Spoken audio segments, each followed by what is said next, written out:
kaga by'ukwezi kwa 11 2025 simarhanga mnonga ahabwe icinje cy'amagara simarhanga ahabwe imbabazi ezari kutugirira ubutosha simarhanga ukwatkunzire simarhanga ukukundo kimko ryohurire ukukunda kakwereze icinje cyo mwisyo ninjira kubagira ngo ebyensi tibikabara emiyaga yensi tekabara agire yakutero kwagire yakutero konka wimuka okarebo inamagara mazima simembabazi simarhanga ine clear program ndi yamusimanta mpaka shaitano kandi chwe kitujana cyo nicwe kacengiri yitu izoberi ningashe kigambo cyitu kizoberi twine owishemwe omuburizi twine omuburizi yonabi agumya kandi ugunarga cha Rwanda Church of Uganda nuwari kuza kututwara mu ngiri yitu izoberi nuwari kuza kututwara mu kigambo cyitu kizoberi ahabo kuba mukama yamutorana mwene twakushemera wishemwe mburizi mukama simwe ayobere mnonga kama simwe Claire ahabo imbabazi mukasheshaka kandi mabari kutureba mukama wita simwe mwebere kutureba. Yes. Nza kushaba tutwara umushari. Twaza kushaba rero nabonye mbatuzo mu kigambo cya mukama cyakasheshaka kamukama kira yatwa nakatwa agenderira gamba hamonitwe kurabira mu kigambo cye katushabe mukama ranga ubushobozi bona kandi imbabazi nyingi twakusima munonga bakusheshaka kuturinda ogutoma isyo namagara kwatebembera kandi tukareba izoberi ruhanga ubushobozi bona katurekaho kandi program eji nabari kutureba ahabwe ikigambo cyawe kiturukuza kubaganaho mwe tukushaba ngo twebembeze imbabazi zawe ikigambo cyawe mukama kiturabaganeho kizomituma yitu cyombekwemu kandi nabaracurre bona nabari kuturebona bahabumcha iwe Yesu Kristo mukama witu amina. Ebare mnongo wishemwe tuza kugendera kimwe ahangiri yitu izoberi ndiyo nabi agumya kandi yo muhereza mburuzo wa cyarwa Buganda Church of Uganda neshango muri Katebe Parish omugure tambarara kidikwa nare Ankole Diocese nkajuna biro byokwezi 19 kwezi ku 10 omwaka gwe 2025 kandi musini ya ninshoma Yesu Kristo yajuna magara ganje kajunwa ndi musini ya ninshoma kajunwa tuine grupu tunyamarwa nturesa ntsinda nturwana ntwiba ekaberi mission bayihereza missionazi kuza ku buru mu secondary na bendumu kamwite Yesu Kristo yajuna magara ganje ni mukayombana bona nije nyemerereze mikono najya ntukurgera izoba naya turakana najunwa kandi nayete isebe byanje byone binabe ninkora okurwo mukamwite Yesu Kristo yanyebembera kurwo mwaka gwe 2025 nukusenera izoba hati mazire myaka 20 injunurwe kandi ugamba ikigambo cya mukama kandi biri mukamwite Yesu Kristo nakore byembabazo myaka 20 je yinjunirwemu ndebere mukamwite Yesu Kristo nakore byo kutangaza aha bantu be kandi biri mukamwite Yesu Kristo nakora haryabo abari kumwikiriza abintu mutama bwo kumwikiriza kandi bakagenda hamwe nabo agasheshaka sakubagana hebgambo birungi munonga omungiri kuko yandikirwe ruka urukwera ishura ya mushanju kurga mushorongo ogwikumira kwika ahagwikumi mushanju. We want to see the power of command. Power of command. Injiri kuko yandikirwe ruka urukwera ishura ya mushanju kurga mushorongo ogwikumira kwika agwikumi mushanju katushame bgambe ebyo rero tubaganeho okuzora umwana umfakazi kwahingwira umwanya muke yagenda mu rutawune rwetwa 9 ari hamwe nabegibe n'umutumo hango gw'abantu kwirire hi n'irembo rya tawuni yabwa n'abarushozo umutumbi gwo mu shofire onyina yazira ryo munyamunegere kandi nyina akaba ryo umfakazi abantu bingi bo mu rutawuni bakaba bari hamwe nawe mukama wuti Yesu kwiyamurebere yamugerere sasi yamugerati otarra yirahihi yakora akatanda abekoreza bayemerera yagerati mojowe ninkugira nti imuka ubwo wabiyafire yashitama yatandika gamba Yesu yamuhanyina bona bakwata ubwo babahimsa rahangana bagira bati nabo mukuru ayo muciro muri itwe kandi bati ruhanga atayira abantu be ukurangana kwecho kwabwa widaya yona nebyanga ebyehinguririze ekigambo eki ladies and gentlemen narshi abari kutureba n'ikigambo kikuru munonga. Jesus Christ has the power of command. The initial command ekaberi yarahanga. The initial command was of God. ruhanga akahanga ibintu ariko uragira ngo bibeho yagira atabeho umushana gwabaho atabeho amizi gabaho atabeho umwirima gwabaho atabeho itaka ryabaho yagira itaka ritanse amezi hakaba hariho inyanja yagira atabeho itaka ritanse inyanja itaka rizo okwaryo n'inyanja izo kwayo yagira atabeho ukwezi kutanse umwirima habeho nyomushana na nyekiro. He commanded all those things. Ruhanga akaba aragira ibintu bibaho nango yaragira n'umwana w'umunyamunegere Yesu Kristo yajya agende azarwo munsi umuntu we nuramwikirize atunga amagara gataho konkora yanjye kumwikiriza naza kubahereze kusingwa urubanja nabwo icyo mukamuti Yesu Kristo nawe yije munsi by the power of command from God. Mukamuti Yesu Kristo kwizira munsi esi yatungo kuchungurwa redemption chimaisa okuchungurwa esi yatungo kuchungurwa ahabukwa abarkwakira Yesu Kristo nabatungo kuchungurwa. Bible ne shobora ngo ebibi ebyabembe turega bakahandikwa harupapura urupapura rwabambwa ahamusharaba nabwo icyo omuntu yatunga okuchungurwa ahabwe byabembe turega kubambwa amusharaba Yesu Kristo he became a perfect sacrifice yaba ekitambo ekishikire ekyo kurihira ebibiti byona butosha ningamba the definition of grace. The definition of grace is to achieve or to get what you are not supposed to get, but you achieved it because of God's grace. Okutunga ekiwako takutungire kunkaha bwencho kitungire okitungire ahabwa embabaza mukama because of God's grace. Because of that unmerited favor embabazi ezo nizo zikuretera okutunga ekiwako takutungire. Now Jesus Christ has the power of command. Mukamuti Yesu Kristo ruhanga kweze kumuragira ati iroko gendo munsi oshuna basisi onakwitiriza kajunwa banyuma y'amagara atunga amagara gatahwaho. Mukamuti Yesu Kristo kwizire akija yatandika ministry obuhereza bwe bukatandikira amyaka 30 bwahenderera myaka 33 akamara myaka 3 in that ministry kandi akabana akora ibintu bishatu akabana atambe ndwara akabana naburenjiri kandi akabana yegesa yabikorera myaka 3 kandi akora ibintu bishatu kandi ariko bikorera umbushatu omurahanga tateitwe ruhanga omwana ruhanga omoyo rukwera. Now mukamuti Yesu Kristo kuyahereze kukora obuherezo obubwona yagarkarisha bona konka tuyenda kureba ombimwe biyakozire ariyo mbuherezo obubwe myaka 3 Yesu Kristo akakora ibyo kutangaza bingi. Among all of those miracles that he performed hari cyo kutangaza icyo tukuza kurebera izo bitwashomerwa omungeri yaruke shora mushanju kurga mushoro ngo wikimuna gumwe kwika aha wikimuna mushanju.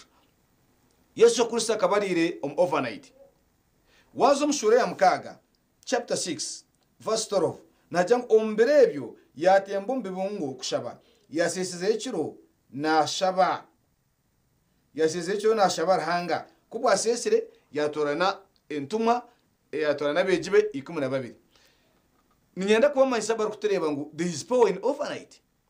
Yesu Kristo nwe yatandikira overnight omusura mkaga ngo yatembe kibungo ebibungo yatembo mbibungo yaseseza ekiro na shaba. That was overnight.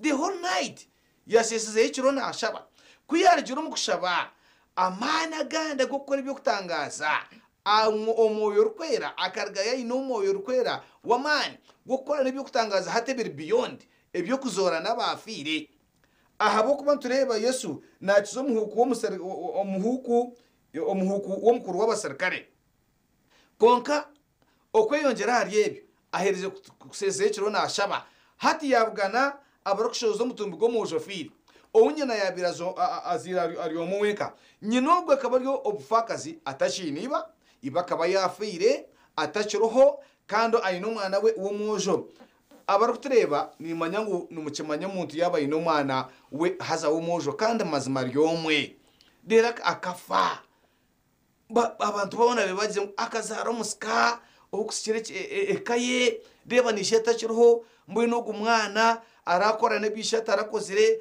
kandi twaza kugira bati umwana yafa. This was the situation ekinembere yabereho ahabwa omukazi ogwo wabaye n'omwana ogwo kwahingwireho omwanya muke ogwo gwahingwireho Yesu ahereze gukora byona ibi nabashobora omwanya muke gwahingwireho ahereze gukora ibyo kutangaza akaza omwanya gwa Kaperinaumu omwanya gwa Kaperinaumu nugwo mwanya gwo kugambwa ngo Yesu Kristo akakora ibyo kutangaza bingi empumi zikareba ebiteta byagamba ebifamatu byahurira abazingazingirwe bimuka omwanya ogwo kuyaba ahereze gukora ibyo byona ahereze kuzo mu bibungwa akasheseza ekiro nashaba hati hija ababenu baza kuzika kwahingura omwanya muke yagenda mu rutawuni rwetwa 9 ari hamwe n'abegibe n'umutemuhango gw'abantu ubwo nitumanyisa Yesu Kristo kwirire hino irembo rya tawuni yabuga n'abarukushoza umutumbi gwo mojofire onyina yaziyari yomunyamunegere kandi nyina akaba ari umufakazi omukazi akatashiniba iba akaba yafire hati n'omutabani yafa aba bakandi baza kuzika bakabona baza kuzika bashohoza umutumbi gwo mojofire bariyo bamutwara kumuzika kwirire hino irembo rya tawuni eje ya 9 yabavugana abantu bingi bo mu tawuni the Bible says abantu bingi bo mu tawuni bakaba bari hamwe nawe bakaba bari hamwe noha bakaba bari hamwe n'umukazi ahabo kuba omuntu kwakweza kuferwa abantu bonane baba hamwe nawe bamujyanga ngo bambeka wareba ko rebero kuferwa omwana wawe umunyamunegere uwo biruine barota kiruho torazendije omwana ogunabe naza kubisa hweka mbweni yafa sore bambe sore haza I want you to understand this tukugira ngo wabo inobusasi n'uburemezi ngo abantu bingi bona bakaba bari hamwe niyo rwamba shashanibo harhaba kwani bagira ngo banange ngo labye nga kitalo naye abarara bagamba tukokarabe abandi nibana bajya kakimushyo nawe kakarebe tukugira ngo abantu bona wabo ryo mbizubu ngo nibashashaniwe omuntu gumwe ndikuza kujunwa tukaza kuzina dansi kandi yo musekendo twine group y'abantu mushanju kutwagiye kuzina dansi kutwayitushiko mu dansi turwana twiba tunywamarwa turesa tukore bitakorwa mwe kutwaye turgayo turiro mu dansi twashanga habiri hari irufu najya tucyamarufu tiduka baziki twacyamarufu twahinduka baziki kutwashyira harufu turyaka foma aho tushitame omushoto yatwine yajya tata abareba abantu bona bakera kasheshe barajya ngo numurgaye ntito turya abanyabuzara ba Kampala abamanyira makuruganya kufa bucerkare nabo cyo bakera aharufu bija kushasha n'abaferirwe ati mwesha abanyabuzara ba Kampala tushitaho munju twataho munju manye kutwashira munju umusigazi yajya tutandike kurra ati bamanye ngo nanito twashasha munonga aba Kampala abanyabuzari abucuru kwato twatandika kurra mu Ruganda banange nga kitalo banange nga mukanga nga mulabye banange nga mukagudeko no buturra tutumanyo firi hati echatangarize akari mu mwana wo mukiga ariko muhango kabaro musini atakumanya Ruganda bamba ryo mukiga wa muhanga mwene uyenda ngwarire abantu bona bamanye ngo mwene kandi abira y'umunyabuzare wenyine yagira ati banange kamukarabe abantu batureba basheberwa konka ururebe no buturra tutumonye firi hati tukagenda twarra umwana akagenda yarra omusajja ono mbade mumanyi nga turiye Kampala banange ngamulabye kandi obu hakafira omukazi no buturra tutumonye firi itonturra ngafire omusheija kandi obu wabira fira kabaryo omukazi hati batutamisha abe bakurra akabyatushobera konka bategateka ngo nobusasi twashasha munongo nyenda kubagambira ngo no utabenturra tukatakumanya rofiri mwenu tukantushasha nabaferirwe mwenu nito tukaturyo mbobusasi no basa kuba no buremezi konko buremezi obwo rumu abantu bingi abarhamwe niwe bona tubarakushasha niwe abandi nabo kushunga ito no utabenturra ngo tushasi bofiri tukaba tutakurra ngo nsasi bofiri tukatunka bo kushunga ahabuka no fire tukaba takumanya abantu bingi bo murtangni bakaba hamwe n'umukazo nabwecho mukama witwa yamurebere yamugeresasi yamugerati otara mukama witwa yarebera ubwo mukazi aine sasi aine obusasi mwingi munonga aheze kuferwa yamugira ati otarra. This message is for you this morning. Abari kutureba oruzira obwire bwingi, oruzira emyaka mingi, eka yawe kuririze, abana babakuririze, business ekuririze, amagara gawe gakuririze, oine endwara zitarukukira, oruzira obwire bwingi. Konka ekigambo kyakasheshaka mukama witwa Yesu Kristo yahumuriza ogwo mukazi yamugira ati otarra. Ntabwo icyo ni otarra. Hariho rukumuriza otarra, hariho hamwe ni otarra, hariho yemereye ni otarra, omburemezi bwona hamwe niwe, ombusasi bwona hamwe niwe, omundu warazona hamwe niwe, ombana bawe hamwe niwe, amshiya wa hamwe niwe, ahamkazi wawe hamwe niwe, yagira ati otarra. Otarra mukama witwa yamurebere yamugirira esasi. Ninkushabira kasheshaka ngo mukama arahanga kugira esasi. Ninkushabira kasheshaka ngo mukama arahanga kugira embabazi. Embabazi ezi zinabanza kugambaho. Esasi ezo mukama kugira esasi yamugira esasi. Yamukwaturwa embabazi yamugira ati otarra. Otarra yirahihi yakora hakatanda abikorezi bayemerera. Mukama nanda kukora byawe. Mukama nanda kukora business yawe. Kama nanda kukora ahaka yawe, kama nanda kukora abana bawe, kama nanda kukora hamurimo gwawe, kama nanda kukora hagati y'amagara gawe, yakora hakatanda abekorezi bayemerera. Namwe ninkushabira kasheshaka ngo ekitwire kiteganisa amagara gawe cyemerere omwizera Yesu kuserya mani. Ekitwire kiteganisa eka yawe cyemerere omwizera Yesu kuserya mani. Ndebire hanga nakora, ndebire ebintu nibibaho, ndebire abantu bashabirwa nibyemerera. Nyonga taho ministry ya healing and deliverance omwaka gwe 2028 kajune 2025 twatandika healing and deliverance mwaka gwe 2028 okurwo gwe 2028 nokusyana hati tutiro ministry ya healing and deliverance. Ndebire rahanga nakora, ndebire bigumire nibyoroba, ndebire birikibare nibyemerera, ndebire birikugenda nibyirukanga nibyemerera, ndebire ndwara nizikira, ndebire rahanga nayemereza okuremererwa. Abantu abino kuremerwa rahanga na yemerezo kuremerwa. Abantu batino obusinge ndebere rahanga nabaherezo obusinge. Abantu abino ndwara ndebere rahanga nabakiza. Yakora akatanda abekorezi bayemerera. Yayirahihi yakora akatanda abekorezi bayemerera. Yirahihi mukama witwa yamurebere yamugira esasi yamugira ati otarra. Yirahihi yakora akatanda abekorezi bayemerera. Yagira ati this is the power of command now. Yagira ati mwojowe ninkugira nti imuka. Arise. Ninkugira nti imuka. This is the power of command. Then katurecha biroho imuka. Ogo wabafire yashitama yatandika gamba Yesu yamuhanyina. Praise the Lord. Ogo wabafire yashitama yatandika no kugamba Yesu yamuhanyina. Ogo you can imagine wabafire bariyo baza kuzika.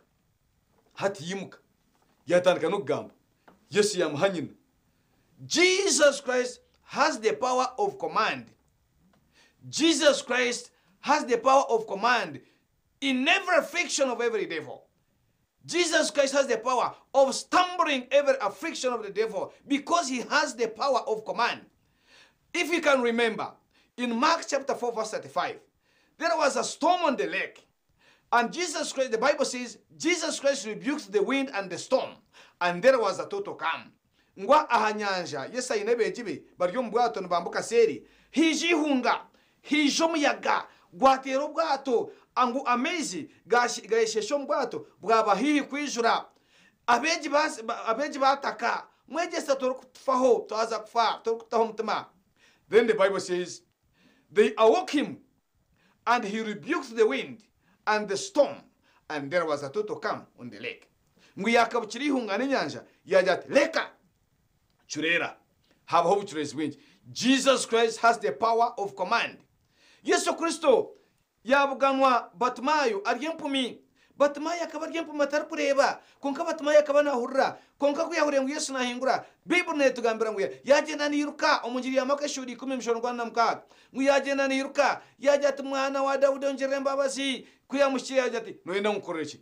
Yajati nyenda ngompumuke. The Bible says Yesu yamjati humuka. Aho naho yareba.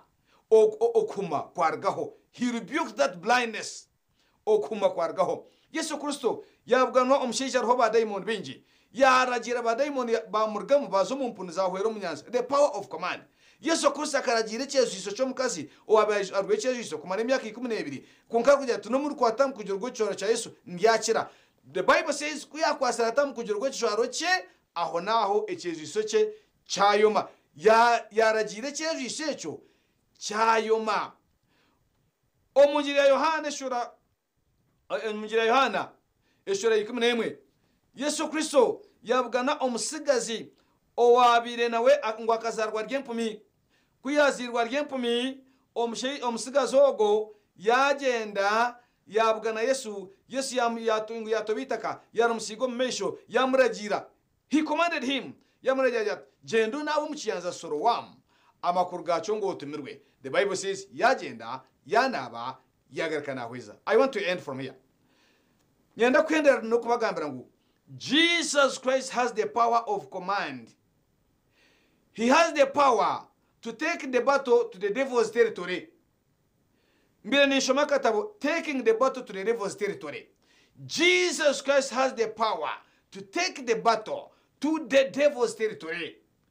Now, okura abantu bona kubarebere cyabaho batina bagira ngu batanka kutangara ogwa afiye kuyaheze kugamba bona bakwatogoba bayimbisara hangana bagira bati nabo mukuru ayimushiro muri twe kandi rahanga atayira abantu be okuranga hano akwecho kwabuga bwidaya yona nebyanga ebyehingururize akashesha kanyenda kweta kora botakakire Yesu Kristo ngo mujuna magaragaho omanya ngo Yesu Kristo he has the power of command naragire mbere ryo nergaho kandi ko kumwakira wajunwa notunga namagaraga taho bwanyuma y'amagaraga notunga magara obusinge nabukwa amagara nagakwa okuremerwa nakwiyaho emberambe nagiyaho nakubisaje noshemerwa nomukayo notunga kushemerwa omukazi ukwezega rw'umwana we yatunga kushemerwa nimba shabara ngo mukama baherezo kushemerwa umakaganyu mushemerwe mirimo yanyu mushemerwe ahamagaraganyu mushemerwe mutungo businge mutungo kubaje mutungo kwesima mukama agumene imwe katshabe oyimbisibwe mukama w'igurnensi ahabwe kigambo ece kiwatwerezo mukasheshaka ukirize kigambo eci kizo mitima yitu ahari abatureba n'abacurura cyombekwamo kandi cyane byane birugumaho tereze birungi umujyani yatatitwe neryo mwana neryo mwerkwera amina kama agumene imwe. Twenda kusimye watambara nito mutwekeki ruhanga n'umurungi ahabwengireji ruhanga n'umurungi ahabukozesa owishemwe yo nabi agumya kandi kurwo mu cyaro Uganda cyacu Uganda kabasa kubana we yatisi yahongera nonjeje ahabu kubana ikikuru ukwikiriza Yesu akaje n'amagara gawe wamwikiriza akategeke byawe byona ukamuta mu magara gawe mazima ninjira kubajyana n'umuntu yakureba namanyangu hine kiryo muri iwe ekitari kurebwa byo nubwo kubana utambura umuntu amanya ati hine kiryo muri iwe nubwo kubana ugamba umuntu arenga hine kiryo muri iwe we nimbendeze kwikiriza Yesu akaje n'amagara ganyu mukamukunda mukamutuma magara ganyu akabana we yategeka ahabo kuba ko rukweza wamwikiriza ibyo kureba ngo bitwire bigomere mazima nariba bya Europe ndetse rukuteka teko tikiri kubasika mazima misho garahangana kirasika twikiriza Yesu ategeka amagara gitu ibyasigara tube murekere ahabo kubana watwinire plan kayemye kwe kutugambira 2009 he has a good plan for us kandi tatwinire plan mbi bitatwinire plan yo brunch program ni ndiamsimanta inisiriza tumreho netugaruka netweka cyo bujurize.